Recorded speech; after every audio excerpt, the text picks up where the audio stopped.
গাজায় বিমান হামলায় শিশু নারী সহ নিহত ৩৫, নিখোঁজ ৮০। পৃথিবীর মানচিত্র থেকে দেশটিকে মুছে দিতে উঠে পড়ে লেগেছে ইসরায়েল।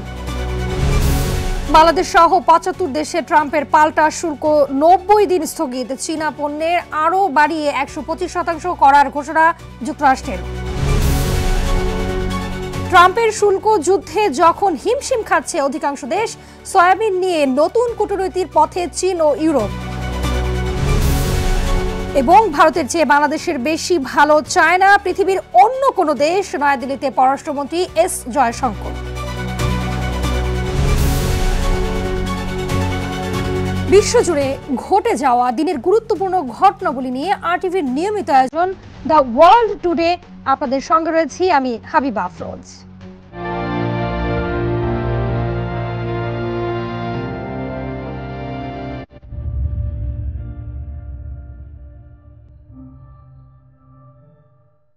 ফিলিস্তিনের গাজায় একটি আবাসিক ভবনে বিমান হামলা চালিয়েছে ইসরায়েল। এতে কমপক্ষে ৩৫ জন নিহত হয়েছে।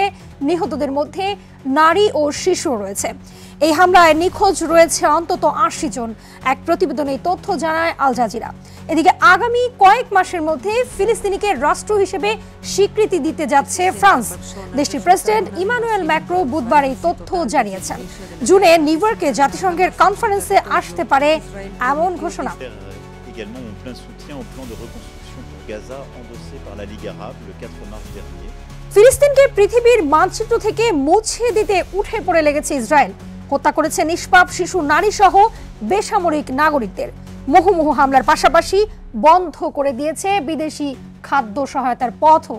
তাদের এই কাজে সমর্থন দিয়ে আসছে যুক্তরাষ্ট্র সহ পশ্চিমারা। আর এসব দেখে দুই একটা হুঙ্কার দিয়ে দায় সারছে মুসলিম বিশ্ব। বিস্তারিত রাকিব হাসানের রিপোর্টে। কতটা নির্লজ্জ বিশ্ব হলে এভাবে নিশ্চুপ থাকতে পারে, এভাবে চোখের সামনে হাজার হাজার শিশুর লাশ দেখতে পারে, পৃথিবীর মানচিত্র থেকে একটি রাষ্ট্রকে নিশ্চিহ্ন করার জন্য চোখ বুজে থাকতে পারে। কোনো বাবা তার সন্তানের অথবা ভাই বোনের মৃতদেহকে আঁকড়ে রাখার চেষ্টায় বিভোর। এসব দেখেও গলছে না বিশ্ব মোড়লদের মন। বিশ্ব রাজনীতির ছোবলে এক এক করে ঝরে পড়ছে হাস্যোজ্জ্বল এই শিশুরা। তবুও নিশ্চুপ মুসলিম বিশ্ব। এক দুবার হাকডাক দিয়েই দায় সারছেন তারা। এমন অবস্থায় কিছুটা আশার আলো দেখালেন ইন্দোনেশিয়ার প্রেসিডেন্ট প্রাবো সুবিয়ান্তো। গাজায় যুদ্ধে ক্ষতিগ্রস্ত ফিলিস্তিনিদের সামরিকভাবে আশ্রয় দিতে তার দেশ প্রস্তুত বলে জানান তিনি। কিভাবে ক্ষতিগ্রস্ত ফিলিস্তিনিদের ইন্দোনেশিয়ায় সরিয়ে নেওয়া যায় তা নিয়ে ফিলিস্তিন ও অন্য পক্ষের সঙ্গে দ্রুত আলোচনার জন্য তার পররাষ্ট্রমন্ত্রীকে নির্দেশনা দিয়েছেন তিনি। ইতোমধ্যে গুগলের মানচিত্র থেকে সরিয়ে ফেলা হয়েছে ফিলিস্তিনকে। দেশটিতে শুধু অস্ত্রের ঝনঝনানিই চলছে না, সেখানে সৃষ্টি করা হয়েছে খাদ্যের সংকটও। আর বিশ্বের সকল তথ্য প্রযুক্তি দাঁড় করানো হয়েছে ফিলিস্তিনিদের বিপক্ষে। বিশ্ব নেতাদের মতো নিশ্চুপ বিশ্ব মিডিয়াও। তারা যেন ফিলিস্তিনি নিহতের সংখ্যা গুণেই ক্ষান্ত। বিবিসি, সিএনএন, রয়টার্স ও ওয়াশিংটন পোস্টের মতো মিডিয়াগুলো অনেকটাই এড়িয়ে যাচ্ছে এ খবর।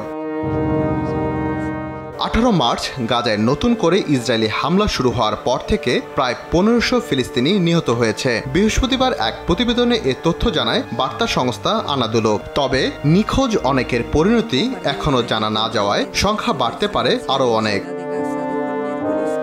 রাকিব হাসান, আরটিভি। এদিকে গাজা উপত্যকা মানুষ হত্যার ক্ষেত্র হয়ে উঠেছে এবং সেখানকার বেসামরিক নাগরিকরা অন্তহীন মৃত্যু ফাঁদে আটকে পড়েছে বলে মন্তব্য করেছেন জাতিসংঘের মহাসচিব অ্যান্টোনিও গুতেরেস।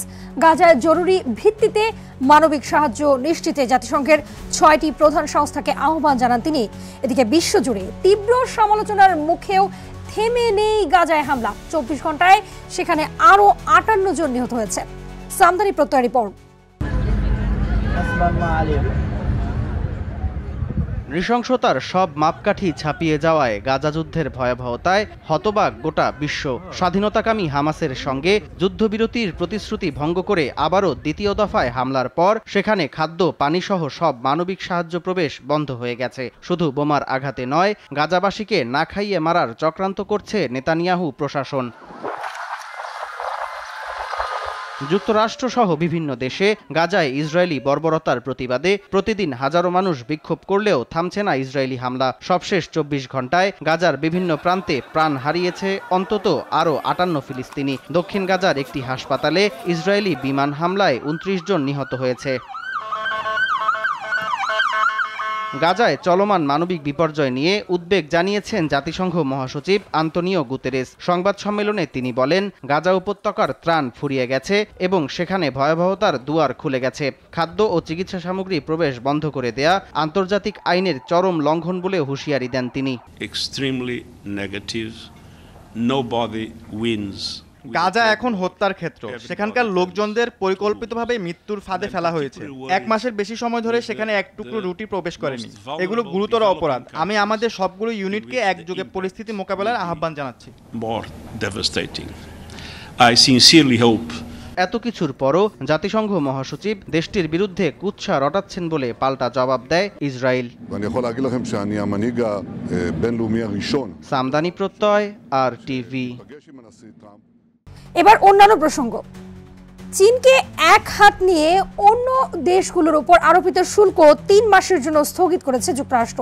তবে চীনের পণ্য শুল্ক বাড়িয়ে 125% করেছেন ডোনাল্ড ট্রাম্প। জবাবে মার্কিন পণ্যে 34 থেকে বাড়িয়ে 84% শুল্ক আরোপ করেছে বেইজিং। শুল্ক স্থগিতের সিদ্ধান্তে ট্রাম্প প্রশাসনকে অভিনন্দন জানিয়েছেন ডক্টর ইউনূস। বিস্তারিত থাকছে ইমরুল হাসানের রিপোর্টে। অনেকটা আকস্মিকভাবে পাল্টা শুল্ক কার্যকর হওয়ার দিনে বেশিরভাগ দেশের ক্ষেত্রে সিদ্ধান্তটি 3 মাসের জন্য স্থগিতের ঘোষণা দিয়েছে যুক্তরাষ্ট্র। এই 3 মাস 10% হারে শুল্ক দিতে হবে সেসব দেশকে। তবে কানাডা, মেক্সিকো ও চীনকে এই তালিকার বাইরে রেখেছেন প্রেসিডেন্ট ট্রাম্প। বরং চীনের জন্য শুল্ক হার 104 থেকে বাড়িয়ে 125% করেছেন তিনি। চীন একটি চুক্তি সই করতে চায়, তবে তারা ঠিক জানে না কিভাবে সেটা করতে হবে। এটা এমন কিছু তারা পুরোপুরি জানে না।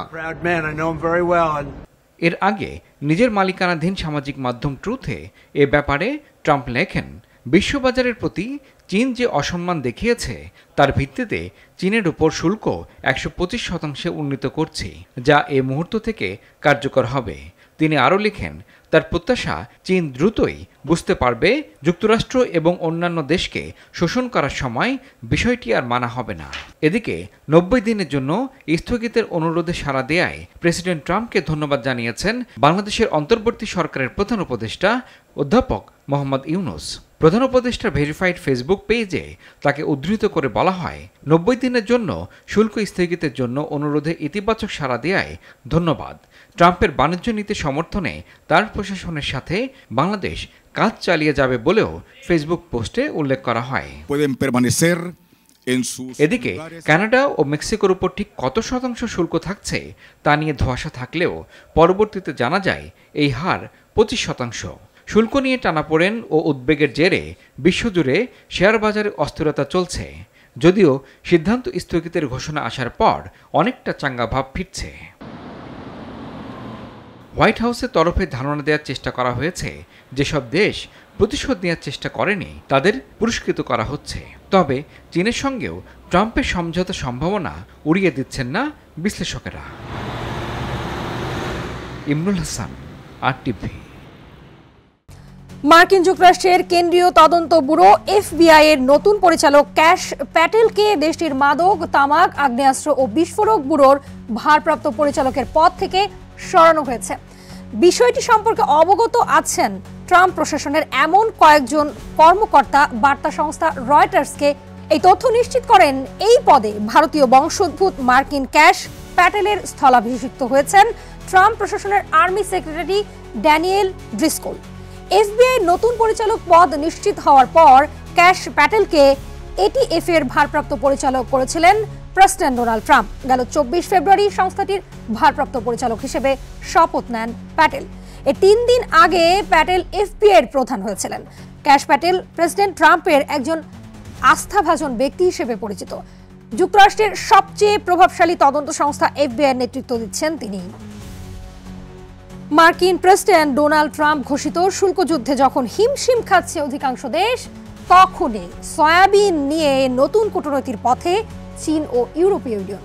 মূলত সয়াবিনকে একটি গোপন অস্ত্র হিসেবে ব্যবহার করছে চীন ও ইইউভুক্ত দেশগুলো। সয়াবিন একটি গুরুত্বপূর্ণ কৃষি পণ্য হওয়ায় বাণিজ্য যুদ্ধে শক্তি প্রদর্শন ও প্রতিশোধ নেয়ার জন্য ব্যবহৃত হচ্ছে। এই পদক্ষেপটি উভয়ের জন্যই গুরুত্বপূর্ণ কৌশল হয়ে উঠেছে, যার মাধ্যমে চীন এবং ইইউভুক্ত দেশগুলো যুক্তরাষ্ট্রের বিরুদ্ধে চাপ সৃষ্টি করতে চায়।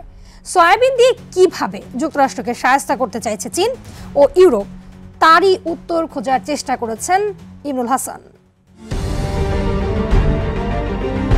বিশ্বজুড়ে আসন্ন বাণিজ্য যুদ্ধের মধ্যেই অনেকটা নতুন আঙ্গিকে হাজির হচ্ছে সয়াবিন। যুক্তরাষ্ট্রের কৃষিখাতের অন্যতম প্রধান উৎপাদন সয়াবিন।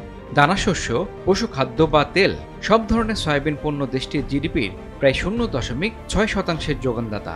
কৃষি বিভাগের তথ্য অনুযায়ী যুক্তরাষ্ট্রে 5 লাখের বেশি সয়াবিন উৎপাদনকারী রয়েছে। 2023 সালের এক প্রতিবেদন বলছে এই খাতে 2,23,000 পূর্ণকালীন চাকরির সৃষ্টি হয়েছে। সয়াবিন শিল্পের আকার $124 বিলিয়ন, যা কেনিয়া বা বুলগেরিয়ার পুরো অর্থনীতির চেয়ে বড়।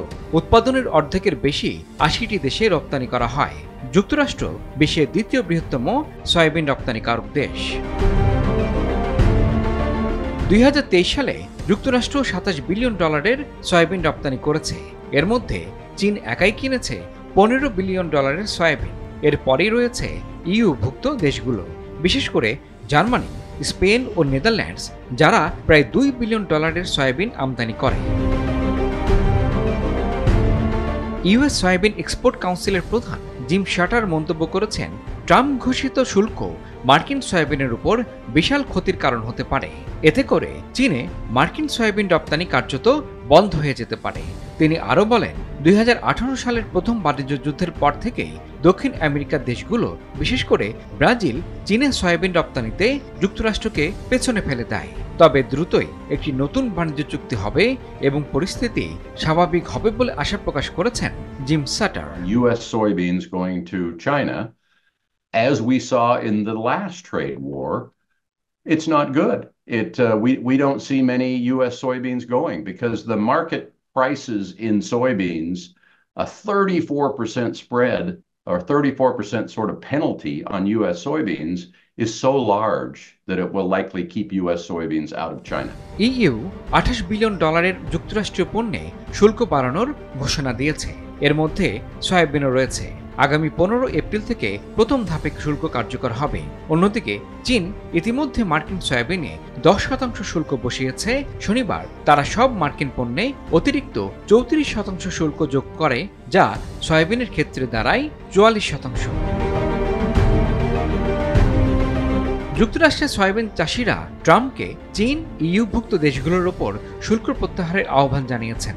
আমেরিকান সয়াবিন অ্যাসোসিয়েশনের প্রধান অর্থনীতিবিদ স্কট গ্যারল্ড জানিয়েছেন, গেল বছর দেশটির রপ্তানির 52% চীন কিনেছে।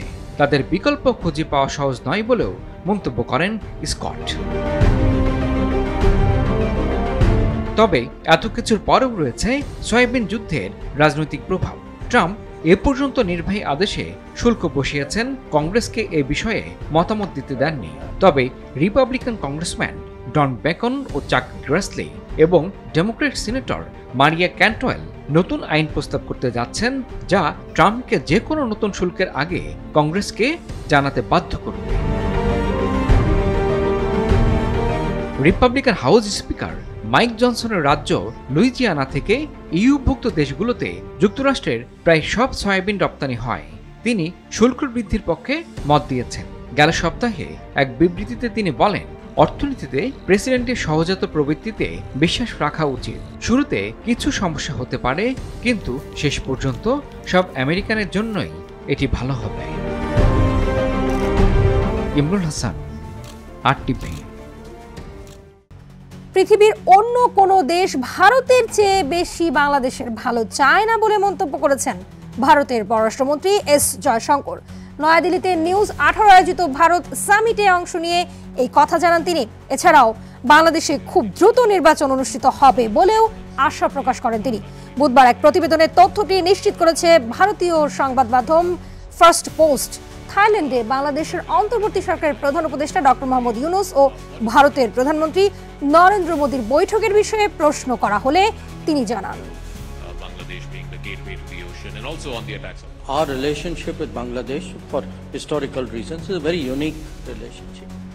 আমি মনে করি আমাদের পক্ষ থেকে বৈঠকে যে প্রধান বার্তাটি এসেছে তা হলো ঐতিহাসিক কারণে বাংলাদেশের সঙ্গে আমাদের সম্পর্ক গভীর।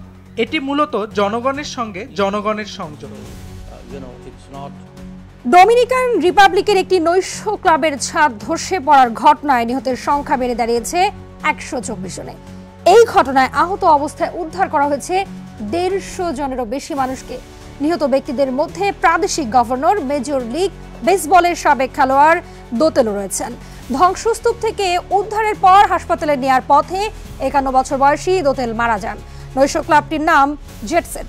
সোমবার দিবাগত রাতে সেখানে জনপ্রিয় মেরেঙ্গু গায়ক রুবি পেরেজের কনসার্ট চলাকালে ছাদ ধসে পড়ে। ধ্বংসস্তূপে আটকে পড়াদের মধ্যে তিনিও আছেন বলে জানা গেছে। ঘটনার সময় কয়েকশো মানুষ নৈশ ক্লাবের ভেতরে ছিলেন। ধ্বংসস্তূপ থেকে জীবিতদের উদ্ধারের চেষ্টা প্রায় 400 উদ্ধারকারী কাজ করছেন। আশঙ্কা করা হচ্ছে মৃতদের সংখ্যা আরো বাড়তে পারে। এদিকে এই ঘটনায় 3 দিনের শোক চলছে দেশটিতে। ইয়েমেনের বন্দর শহর হুদেইদায় যুক্তরাষ্ট্রের বিমান হামলায় অন্তত 10 জন নিহত হয়েছে। বুধবার এই হামলা চালানো হয়েছে বলে নিশ্চিত করেছে গালফ নিউজ। নিহতদের মধ্যে 4 জন শিশু এবং 2 জন নারী রয়েছে বলে জানিয়েছেন ইয়েমেনের হুতি নিয়ন্ত্রিত স্বাস্থ্য মন্ত্রণালয়ের মুখপাত্র আনিস আল আসবাহি। গেল 15 মার্চ থেকে ইয়েমেনের হুতিদের অবস্থান লক্ষ্য করে বিমান হামলা অব্যাহত রেখেছে যুক্তরাষ্ট্র। এর আগে গাজা ভূখণ্ডে ইসরায়েলি হামলার প্রতিবাদ জানিয়ে হুতি বিদ্রোহীরা লোহিত সাগরে চলাচলকারী যুক্তরাষ্ট্র ও ইসরায়েলের জাহাজে হামলা চালিয়েছিল।